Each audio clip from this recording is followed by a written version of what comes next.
Breaking news చూస్తున్నాం. CM Revanth కు కిషన్ రెడ్డి బహిరంగ లేఖ రాశారు. రాష్ట్ర ఆర్థిక పరిస్థితులపై శ్వేతపత్రం విడుదల చేయాలని డిమాండ్ చేశారు. కేంద్రం ఇప్పటి వరకు 12 లక్షల కోట్ల నిధులు ఇచ్చిందని కిషన్ రెడ్డి తెలిపారు. బీఆర్ఎస్ కాంగ్రెస్ పాలనలో రాష్ట్రం అప్పుల పాలైందని విమర్శించారు.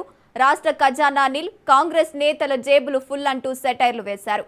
ప్రజలకు వాస్తవాలు తెలియాలన్నారు కిషన్ రెడ్డి.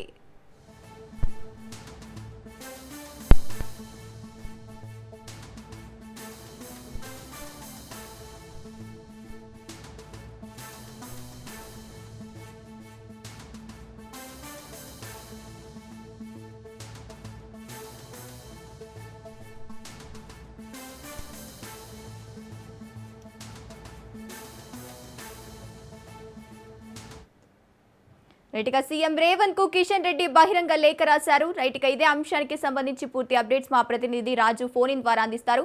రాజు, చెప్పండి, సీఎం రేవంత్ రెడ్డికి కిషన్ రెడ్డి బహిరంగ లేఖ రాసినట్టు తెలుస్తోంది. రాష్ట్ర ఆర్థిక పరిస్థితులపై లేఖ రాసినట్టు తెలుస్తోంది. దీనికి సంబంధించిన అప్డేట్స్ ఏంటి? కేంద్ర మంత్రి కిషన్ రెడ్డి కొద్దిసేపటి క్రితమే రాష్ట్ర ముఖ్యమంత్రి రేవంత్ రెడ్డికి ఒక బహిరంగ లేఖ రాయడం జరిగింది. తెలంగాణ రాష్ట్రానికి సంబంధించి రాష్ట్రంలో ఉన్నటువంటి ఆర్థిక పరిస్థితికి సంబంధించి పూర్తి స్థాయిలో ఒక శ్వేతపత్రాన్ని విడుదల చేయాలని కోరుతూ ఒక బహిరంగ లేఖనైతే రాయడం జరిగింది. త్వరలోనే అసెంబ్లీ బడ్జెట్ సమావేశాలు ప్రారంభం అవుతున్న వేళ బడ్జెట్ సమావేశాల కంటే ముందే ఈ యొక్క శ్వేతపత్రాన్ని విడుదల చేయాలని చెప్పేసి కూడా కేంద్ర మంత్రి అయితే ఈ లేఖలో పేర్కొనడం జరిగింది. ప్రధానంగా 2023లో అధికారంలోకి వచ్చినటువంటి కాంగ్రెస్ పార్టీ అప్పటి నుంచి కూడా ఏ విధంగా ఆ బడ్జెట్ లో కేటాయింపులు చేస్తా ఉంది, ఏ విధంగా రాష్ట్రంలో పరిపాలన చేస్తా ఉంది అని చెప్పి కూడా ఆ లెటర్ లో ఆయన రాయడం జరిగింది. పరిపాలన చేయడం అంటే ఇచ్చిన హామీలను అమలు చేయడం అంటే రాష్ట్ర ఖజానాలో లంక బిల్లలు వెతకడం కాదు అని చెప్పేసి కూడా ఆయన ఏదైతే ముఖ్యమంత్రి రేవంత్ రెడ్డి చేసినటువంటి వ్యాఖ్యలను ఇందులో మరోసారి ప్రస్తావించిన పరిస్థితి కనిపిస్తా ఉంది.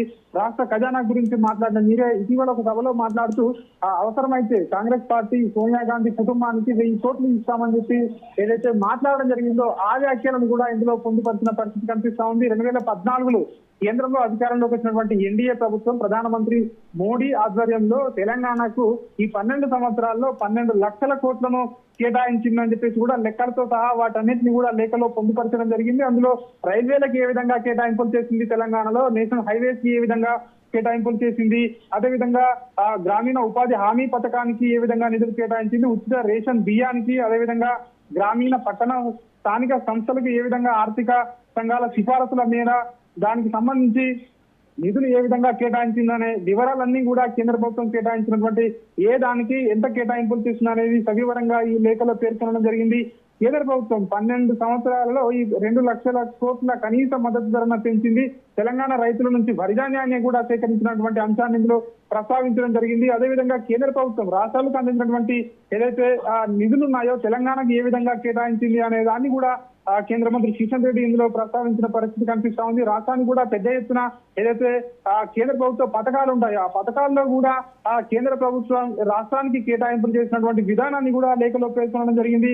అదేవిధంగా ఎంఎంటీఎస్ కు సంబంధించి ఎంఎంటీఎస్ ఫేజ్ 2 కి సంబంధించి 200 కోట్లు, మనోహరాబాద్ కొత్తపల్లి రైల్వే లైన్ల కోసం 114 కోట్లు, స్మార్ట్ సిటీస్ పథకం కోసం 315 కోట్లు, ఇట్లా ఏ దానికి ఎంత కేటాయింపులు చేశారన్న దాన్ని కూడా లేఖలో ప్రస్తావించడం జరిగింది. తెలంగాణ రాష్ట్రంలో ఈ యొక్క కేంద్ర ప్రభుత్వ పథకాలను సద్వినియోగం చేయడం లేదు, ఇవన్నీ కూడా కేంద్ర ప్రభుత్వ నిధులను కూడా మళ్లిస్తున్నారని చెప్పేసి కూడా అందులో పేర్కొనడం జరిగింది. 2014లో నిధుల బడ్జెట్ తో ఏర్పడినటువంటి తెలంగాణ ప్రత్యేక రాష్ట్రం గత బీఆర్ఎస్ పరిపాలనలో బీఆర్ఎస్ ఏ విధంగానైతే పరిపాలన చేసిందో ఇప్పుడు అదే తోవలో కాంగ్రెస్ పార్టీ 27 నెలల కాలంలో కూడా అదే విధంగా పరిపాలన చేస్తూ తెలంగాణ ప్రజలకు అన్యాయం చేస్తుందని చెప్పేసి కూడా ఆయన లేఖలో పేర్కొనడం జరిగింది. మార్చిలో ఏదైతే 16వ తేదీ నుంచి ప్రారంభం కాబోతున్నటువంటి ఈ బడ్జెట్ సమావేశాలకు ముందుగానే రాష్ట్ర ప్రభుత్వం ఈ యొక్క రాష్ట్ర ఆర్థిక పరిస్థితికి సంబంధించి ఒక పూర్తి స్థాయి శ్వేతపత్రాన్ని విడుదల చేయాలని చెప్పేసి కేంద్ర మంత్రి అయితే ఒక బహిరంగ లేఖ ముఖ్యమంత్రి రేవంత్ రెడ్డికి రాసిన పరిస్థితి కనిపిస్తా ఉంది. Gangotri. Right, thank you Raju.